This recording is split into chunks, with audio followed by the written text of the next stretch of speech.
Hey everybody, and welcome to Get Jabby. I'm Cortney Wright, and I had a chance to go to San Diego Comic-Con this weekend. So I'm gonna give you a scoop on some of the Marvel trailers they showed in Hall H that haven't been released online yet, like Secret Invasion, Guardians of the Galaxy Volume 3, and Antman and the Wasp, Quantumania. So I'm gonna start talking about Secret Invasion, but I wanna let you know right now, there's not gonna be any huge spoilers. I want you to enjoy this trailer as much as I did whenever Marvel releases it. But I just want to give you a few tidbits to let you know what you can possibly look for. But before we get into all that, please do me a favor. If you haven't done so, hit that subscribe button, bell icon, all the notifications, and vote this video up. Let YouTube know if you're digging our content. All right, let's get into it. All right, so let's set the stage. Who better to introduce us into this action-packed party we're about to get into than the fantastic Colby Smulders, or as we have come to know her in the MCU, as Maria Hill. Now when it opens, Maria looks tired. Girl looks like she has been through it. So when Nick Fury comes in from somewhere I'm not gonna tell you because that's a special part of the trailer, but I'm pretty sure you know where he's coming from because the last time we saw him, he was in outer space. He comes in, he's got all kinds of information. He is ready to get into it with Maria, but the side eye is real from old girl. She was like, where you been? Basically. Like, I've been going, holding it down, and here you are, you come in, ready to take charge again. Like, what? What, Nick? What? Nick has to let her know. I have been out here, I have been combing the streets trying to figure out what exactly is going on. So basically, Nick breaks it down for her. He lets her know, this is what's actually going on. That the Skrulls, the people we thought were our friends, that he helped in Captain Marvel, they are actually now the enemy. That they are taking over in high-powered positions, and we need to figure out who we can trust, how to stop them from shape-shifting, and what happens now. So basically, this whole trailer is Nick Fury kind of on the case. Like, he is meeting with several different people. One of them, who was a surprise to me, was Martin Freeman. I don't know why I didn't expect to see him in this movie, but he is, and I loved him in Black Panther, so I'm looking forward to seeing him in this series. We got glimpses of Emilia Clarke, but no real intel on who she's playing, but we did also see Don Cheadle as War Machine. They're having a conversation. He's kind of cluing him in. So basically, this is just Nick building the team and putting pieces into place. So it's an action-packed trailer. Highly anticipate hearing what everybody thinks, and I look forward to chatting with you all. But if you want to do your own deep dive, then check out the 8-issue limited series by writer Brian Michael Bendis. And now let's talk Guardians of the Galaxy Volume 3. So director James Gunn took the stage, and he basically let us know that this is in fact... When I started telling that story, I had sort of an end in sight. Not perfectly, I didn't have it all mapped out perfectly, but I knew where we were going with Rocket, with Quill, even with Nebula and Mantis and the other characters that hadn't quite shown up yet.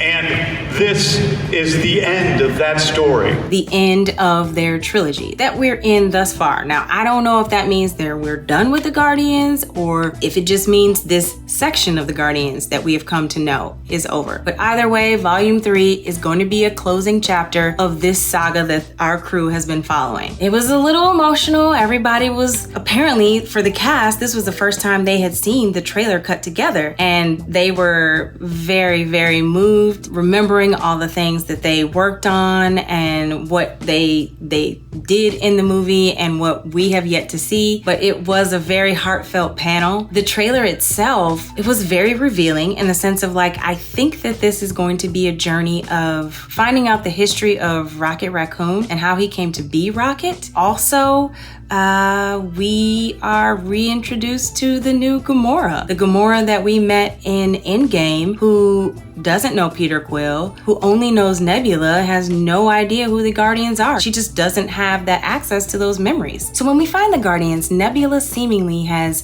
set an appointment for everyone that no one else was aware of. And lo and behold, who should come out? Gamora. Now, everyone is shocked, but none more than our Star-Lord, Peter Quill, who is very happy to see her, but she has no idea who he is because, again, it's really not our Gamora. But it seems like they are going to find themselves on a journey together that leads us through the history of Rocket Raccoon and how he came to be a sentient creature. This seems to me to be a really good team building movie, or rebuilding of a team. There were a lot of interesting things that kind of came out. One thing in the trailer that really kind of shocked everybody, and actually I think somebody asked a question just to confirm who they saw, and the question was asked, did we in fact see MODOK? Was that MODOK in the trailer? And James Gunn confirmed that it was in fact MODOK. So that was exciting. And last but certainly not least, who else showed up in the Ant-Man trailer? Kang the Conqueror. Yes! We've all been waiting for him, looking for him to show up in one of the either Disney Plus shows or in a movie, and finally we have confirmation he will be in Ant-Man and the Wasp: Quantumania. Jonathan Majors showed up in Hall H after we saw the trailer and noticed that he was there. There he walks onto stage, and it was his first Comic-Con. It was so exciting and great to see him, because we've all been wondering what's gonna happen. Last time we saw him, Sylvie killed him in Loki, and now here he is in Quantumania. Obviously, there are gonna be some shenanigans happening in this movie, so I'm looking forward to him, and I know you are too. Now I just want to take a few minutes to give you my final thoughts and feelings about the Hall H panel Marvel had at San Diego Comic-Con this week. It was fantastic. As you can see from my hat, which is what everybody in Hall H got, Kevin Feige gave us this Multiverse Saga hat, which is what the name and title of Phase 4 was. Now we're moving into Phase 5, and they gave us some of the dates of future films that are coming out, as well as the order that these films will be released. So to start it off,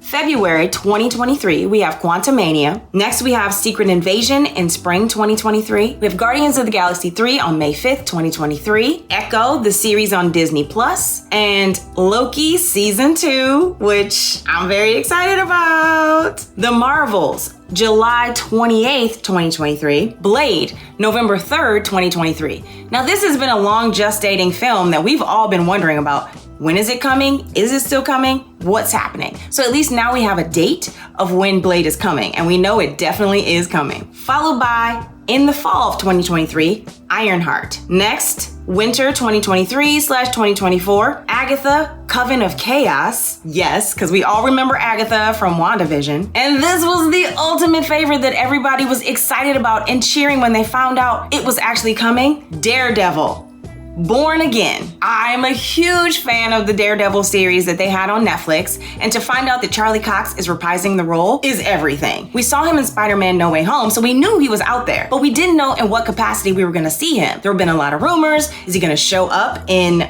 She-Devil? And I'm sure you all saw the She-Hulk trailer that was just released. And I'm sure, as you all noticed at the end of the She-Hulk trailer that was released, the man without fear, I'm pretty sure that was him. Fingers crossed. I'm pretty sure. Moving on to Captain America 4, The New World Order, May 3rd, 2024. And on July 26th, 2024, which happens to be my birthday, is the Thunderbolts. So I'm pretty sure you all know where I'm gonna be. I'm really excited to see what's gonna happen to the Thunderbolts. There was no information given, no cast release, no synopsis or anything like that. But I have a feeling that Valentina, who has been roaming throughout the series, I'm gonna venture a guess that she has something to do with leading the Thunderbolts. And as Kevin Feige started to close out the panel, I started freaking out. I'm not gonna lie. Because I was like, really? You're not gonna give us anything about Wakanda Forever? Like nothing? At all? Nothing? Come on! But I didn't have to worry, because in that next moment, this incredibly powerful African voice filled the arena, and it was just beautiful.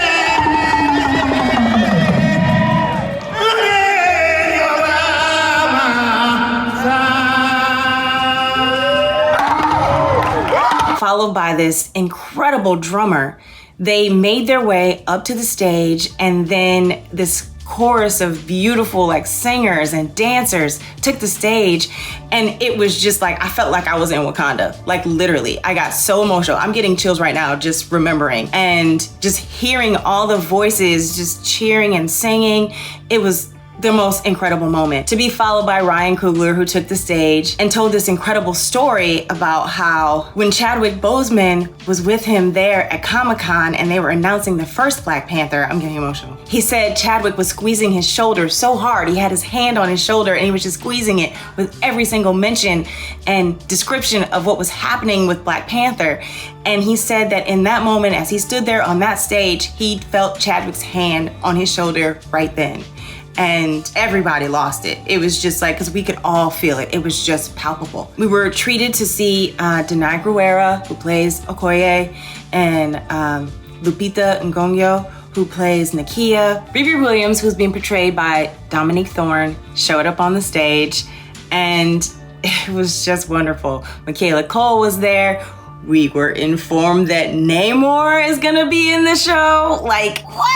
We have been craving him, and now we know he's definitely gonna be in there. It was just a really powerful panel because everybody you could tell that it was an emotional moment for the cast and even for the new cast. It was just something that was deeper than a film could ever possibly be, because even though Chadwick wasn't there on that stage, he was there on that stage. He was there in that room, and we all could feel it. Lupita Nyong'o talked about how there was no number one listed on their call sheet. And the call sheet is what film actors have in terms of like knowing what's being shot that day. And it lists the actors that are gonna be in the scene, and each actor is given a number listed on, whatever. But Chadwick was number one. It's just, he was missed. It was a full panel, but he was definitely missed. Oh, I forgot to tell you, M'Baku was there. Oh, it was so incredible to see him. Everyone started chanting.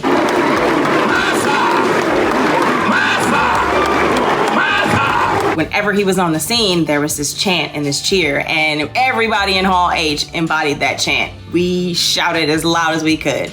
So yeah, that trailer gave me chills. It brought me to tears. I felt so emotional. But I think the most moving part for me was seeing the journey that we clearly are gonna get in terms of like Shuri and Riri Williams. The trailer was just so incredibly powerful. From the moment it started to when you saw our main three characters, T'Challa's mother, Shuri, and Okoye on the beach, on the shores of what could only be Wakanda, it was just incredibly powerful. What I'm guessing, based on what I saw in that trailer, is that Shuri is gonna take over the mantle of the Black Panther because it could only be her at the end. That scene where she's in the room and surrounded by water and the flames are rising, I'm getting so emotional. I just feel like I know that's her moment when she rises to the mantle of the Panther. As we remember, as I'm sure you remember, T'Challa charged his sister with going into Oakland, I believe it was Oakland,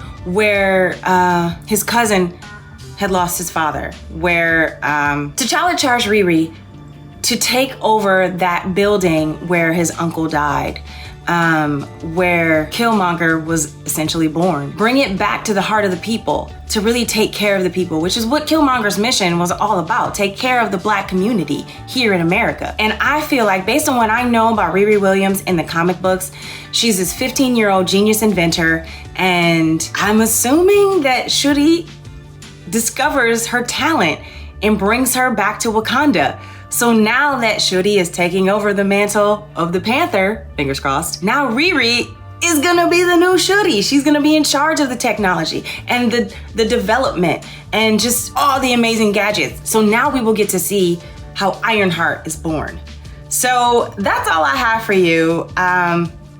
This was an incredible journey. My friends and I camped out all night. We waited in line the day before because we knew this was gonna be an incredible experience. And I'm just so glad that I had a chance to be there.